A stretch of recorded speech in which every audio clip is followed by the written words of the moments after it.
చెప్పి ఇక్కడ సర్వీసెస్. నీ పేరమ్మా? Sir Durgabai sir. 3 years నుంచి చేస్తున్నాను సార్. ఓకే అమ్మా.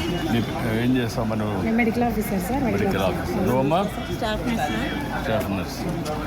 సువర్ణ సార్. Suvarna drum friends. ఇంకేంటమ్మా ఏంటి చెప్పండి. సో మన పిహెచ్సి హాస్పిటల్ పరిధిలో 35,000 జనాభా ఉంది సార్. మనకు 8 ఆయుష్మాన్ ఆరోగ్య మందిరాలు ఉన్నాయి సార్. మనకు యావరేజ్గా రోజుకి 70-80 ఓపీ నమోదు అవుతుంది సార్. 70-80 ఉంటుంది సార్. ఇన్పేషెంట్స్ నెలకి 100 మంది పైన పైచీలు అవుతాయి సార్. అడ్మిషన్స్ అవుతుంది సార్ మనకు 100 మంది సార్ ఇన్పేషెంట్స్. తర్వాత మన పిహెచ్సిలో డెలివరీస్ బాగా అవుతాయి sir. And average 30 to 40 normal deliveries అవుతాయి సార్. నెలకు అవుతాయి సార్. తర్వాత యావరేజ్ ఒక డెలివరీ ఉంటుందా? 30-40 అంటే ఒకటి కంటే ఎక్కువ ఉంటాయి. యాక్చువల్లీ మనకు సంజీవిని సర్వీసెస్ 1 week నుంచి మనం ఇస్తున్నాం సార్. ఓకే. దాని గురించి ఇక్కడ రిసెప్షన్ అయ్యేది దగ్గర ఇక్కడ నుంచి కోఆర్డినేట్ చేస్తారు. ఓకే. నువ్వు గవర్నమెంట్ నుంచా ప్రైవేట్ నుంచి వచ్చేప్పుడు? గవర్నమెంట్ ట్రైనింగ్ అయ్యావు. Okay sir. So with your permission మీకు వీపాడ్ రూమ్లో కేస్ ప్రజెంటేషన్ ఉంటుంది సార్. నమస్కారం అమ్మా. నమస్తే అమ్మా. రండి కూర్చోండి. ఏం చెప్పండి. సత్యవతి డాక్టర్. ఎక్కడమ్మా? డిఎంహెచ్ఓ. Deputy DMHO. ఓకే. ఈరోజు ఒక లెర్నింగ్ సెషన్ సంజీవని ప్లాట్ఫామ్ మీద లెర్నింగ్ సెషన్ ప్లాన్ చేశాం సార్. ఎక్స్చేంజ్ ఆఫ్ నాలెడ్జ్ కూడా ఉంటుంది సార్. దీంట్లో పార్టిసిపేట్ చేయడానికి గైనకాలజిస్ట్ ఉన్నారు, పీడియాట్రిషియన్స్ ఉన్నారు, అలాగే మెడికల్ ఆఫీసర్స్ ఫ్రమ్ 7 PHCs ఉన్నారు సార్. వాళ్ళు కూడా వాళ్ళ experiences same kind of experiences face చేశారు. సో దీనికోసం ఈ ఒక కేసు గురించి డిస్కస్ చేయాలనుకున్నాం సార్. ఇది ఒక కాంప్లికేటెడ్ డెలివరీ కేసు. హాస్పిటల్ PHCలో మా డాక్టర్ బాలకృష్ణ గారు డెలివరీ చేసి మదర్ని బేబీని ఇద్దరికి సేఫ్గా డిశ్చార్జ్ అయ్యేటట్టు చేశారు సార్. యాక్చువల్లీ జూన్ ఈ కేసు రీసెంట్గానే జరిగింది సార్. జూన్ 12వ తారీఖున ఒక 9 నెలల గర్భవతి కడుపు నొప్పిగా ఉంది అని రాత్రి పూట వచ్చింది సార్ ఇక్కడ PHCకి. స్టాఫ్ వెంటనే ఆమెను పరీక్షించి ఆమె ఇప్పుడిప్పుడే కాన్పు నొప్పులు మొదలైనవి, అంటే అర్లీ లేబర్లో ఉంది అని చూసి అడ్మిట్ చేసుకున్నారు సార్. ఆ సమయంలో ఆమె కండిషన్, బిడ్డ కండిషన్ అంతా బాగుంది సార్. తర్వాత ఆమెకు గ్రాడ్యువల్గా మెల్లమెల్లగా కాన్పు నొప్పులు ఎక్కువ అవుతూ వచ్చినాయి సార్. 12 గంటల సమయంలో ఆమెకు మెంబ్రెన్స్ రప్చర్ అని చెప్తాం సార్, అంటే ఉమ్మనీరు బయటకు వచ్చింది. సో ఆ ఉమ్మనీరు మామూలుగా అయితే కలర్లెస్ ఉంటుంది sir, light pale yellow colour ఉంటుంది.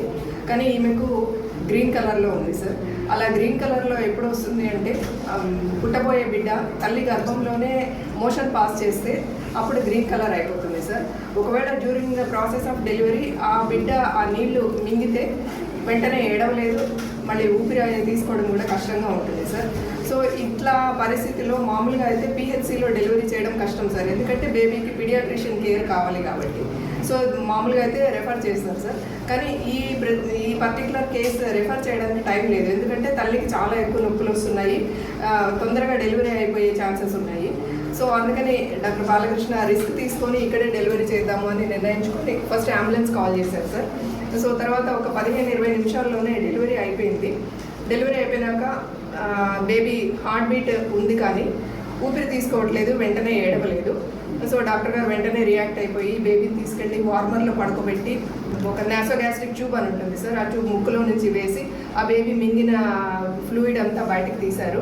అలాగే యాంబూ బ్యాగ్ అని ఉంటుంది, ఆ యాంబూ బ్యాగ్ పెట్టి రెస్పిరేషన్ బేబీ ఊపిరి తీసుకోవడానికి హెల్ప్ చేశారు. అలాగే ఆక్సిజన్ కూడా కనెక్ట్ చేశారు సార్. ఇవన్నీ చేశాక మెల్లమెల్లగా బేబీలో యాక్టివిటీ వచ్చింది, అలాగే ఊపిరి తీసుకోవడం కూడా స్టార్ట్ చేసింది, కానీ ఏడుపు మాత్రం లేదు సార్. సో మేము దాన్ని అబ్జర్వ్ స్కోర్ అంటాం సార్ బేబీ యాక్టివిటీని. సో పుట్టినప్పుడు 2 to 4 ఉంది, తర్వాత ఈ యాక్టివిటీ అంతా చేశాక 4 to 6 అయింది సార్. సో అలా ఉన్నప్పుడు ఇంతలో అంబులెన్స్ కూడా వచ్చేసింది. డాక్టర్ గారు ఇంట్రెస్ట్ తీసుకొని తను స్వయంగా బేబీని విత్ ఆక్సిజన్ తనే అంబులెన్స్లో అకాంపెనీ చేసి వెళ్ళి ఆదోని MCH హాస్పిటల్లో అడ్మిట్ చేశారు సార్. అక్కడ పీడియాట్రిషియన్ కేర్లో బేబీ బాగా కోలుకుంది. 3 days తర్వాత డిశ్చార్జ్ చేశారు సార్. డిశ్చార్జ్ అయిపోయినాక ఇప్పుడు మదర్ బేబీ ఇద్దరు వాళ్ళ విలేజ్లో క్షేమంగా ఉన్నారు. ఈరోజు 42 days సార్ డెలివరీ అయ్యి ఆ baby. అచ్చా, very good. Thank you may congratulations, Thank you, sir. Well done, thank you sir. Excellent work. So ఇప్పుడు ఇది కేస్ స్టడీ కింద ఎస్ సార్. బాగా చేశారు. పిహెచ్సి లెవెల్లో ఇంకా ఏం చేస్తే మదర్ బేబీ సేఫ్గా ఉంటారో అని గైనకాలజిస్ట్ వాళ్ళు టెలిహబ్లో ఉన్నారు సార్. వాళ్ళు వాళ్ళు మాట్లాడతారు సార్ కొన్ని. ఏంటమ్మా మీరు overall online, can you carry on now? Good evening, sir. I am Dr. Vishnu, sir, gynecologist, Government General Hospital, Karnal, sir. Actually ఈ కేసుని అయితే మెడికల్ ఆఫీసర్ గారు చాలా బాగా కండక్ట్ చేశారు సార్. కానీ ఒక 2 పాయింట్స్ యాడ్ చేస్తాను సార్. ఇలా ఉమ్మనీరులో మనకు మెకోడియం పోతుందంటే బేబీకి బ్లడ్ సప్లై తగ్గుతుందని ఒక ఇండికేషన్ సార్. అలాంటి విషయంలో మనం ఏం చేయాలంటే మదర్ని ఎడెల్లో పడుకొని ఉంటే ఆమె ఎడవైపు తిరిగి పడుకోమని చెప్పాలి. అప్పుడు కొంచెం బ్లడ్ సప్లై బేబీకి ఎక్కువ వెళ్తుంది. నెంబర్ 2, ఒకవేళ బీపీ ఏమైనా తక్కువ ఉందా లేదో చూసుకోవాలి సార్. ఒకవేళ బీపీ తక్కువ ఉంటే ఫాస్ట్గా మనం ఫ్లూయిడ్స్ పెడితే కూడా బేబీకి బ్లడ్ సప్లై బాగుంటుంది. Okay. Good evening, sir. I am Dr. Nandakishore, sir, pediatrician in telemedicine of Karnal, sir. Particular గా ఈ కేసులో మనకు బేబీ అవుట్కమ్ 4వ రోజునే బేబీని డిశ్చార్జ్ చేయడం జరిగింది. అంటే కరెక్ట్ గా స్టెప్స్ చేయడం జరిగింది. దీంట్లో డేటా ఒక 2-3 స్టెప్స్ నేను యాడ్ చేస్తాను సార్. ఇలాంటి కేసులు మనకు రిస్క్ కేసులు ఉన్నప్పుడు ఏంటంటే వెంటనే ఎన్ఆర్పి ప్రోగ్రామ్ లో ట్రైన్ అయిన ఒక ఇద్దరు సిస్టర్స్ కానీ ఒక డాక్టర్ సిస్టర్ కానీ పక్కనే ఉంటాయి. తర్వాత వాళ్ళ టీం బ్రేక్ చేసుకోవాలి, ఎవరు రోల్ ఏం చేస్తున్నారని చూసుకొని. అలాగే వెంటనే వార్మర్ డెలివరీ అయ్యేదానికంటే ముందే వార్మర్ ఆన్ చేసుకొని బేబీని వెంటనే వార్మర్లో తీసుకున్న తర్వాత బేబీ పొజిషనింగ్ సరిగ్గా చెక్ చేసుకొని ఏదైనా మెకోడియం లాంటి ఏదైనా సెక్రేషన్స్ గొంతులో ఉంటే వాటిని క్లియర్ చేస్తూ తర్వాత డాక్టర్ గారు చేసినట్టుగా ఎన్టీ ట్యూబ్ సార్, అంటే నాసోగాస్ట్రిక్ ట్యూబ్, ఫీడింగ్ ట్యూబ్ అంటాము, అది వేసి యాస్పిరేషన్స్ అంతా తీసేసి అప్పటికి కూడా ఊపిరి సరిగ్గా తీసుకున్నట్లయితే బ్యాగ్ అండ్ మాస్క్ ద్వారా మనం బయట నుంచి రెస్పిరేషన్ ఇస్తాము. బ్యాగ్ అండ్ మాస్క్ తర్వాత కూడా ఒకవేళ ఇంప్రూవ్ అవ్వకపోతే బ్యాగ్ అండ్ ట్యూబ్ అంటాం సార్. గొంతులో ఎండోట్రైకల్ ట్యూబ్ వేసేసి రెస్పిరేషన్ ఇచ్చి పంపిస్తాం. కానీ ఈ కేసులో అయితే డాక్టర్ గారు టైం స్టెప్స్ కరెక్ట్ గా చేశారు. అండ్ ఈరోజు మనం బేబీ డిశ్చార్జ్ చేయగలుగుతాం సార్. కాబట్టి ఈ స్టెప్స్ అన్ని పర్ఫెక్ట్ గా జరిగాయి ఈ కేసులో. Okay. Then anybody wanted to say anything? ఇప్పుడు దీని కేస్ స్టడీ ఫర్ అందరికీ బాలకృష్ణ గారు ఇమ్మీడియట్గా యాక్ట్ చేయడం, దానిపైన బేబీ సేవ్ కావడం, ప్రొటెక్ట్ చేయడం, ఎలాంటి డిజబిలిటీస్ లేకుండా దీన్ని ఒక టైమ్లీ యాక్షన్ వల్ల కానీ అదే మరి అతను రెస్పాన్సిబిలిటీ తీసుకోవడం కానీ రెంటి వల్ల కూడా చాలా వరకు సేవ్ చేయగలిగారు. చాలా మంచి పని.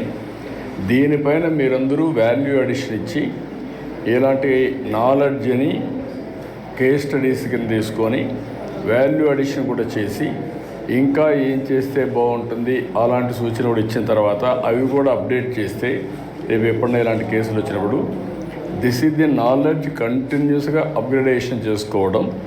ఎవరికైనా ఇలాంటి కేసులు వచ్చినప్పుడు వాళ్ళు ఇమ్మీడియట్గా దీన్ని ఒక ఎగ్జాంపుల్గా తీసుకొని రెఫరెన్స్గా తీసుకొని వాళ్ళు కూడా యాక్ట్ చేస్తూ వస్తే further and further knowledge update అవుతుంది.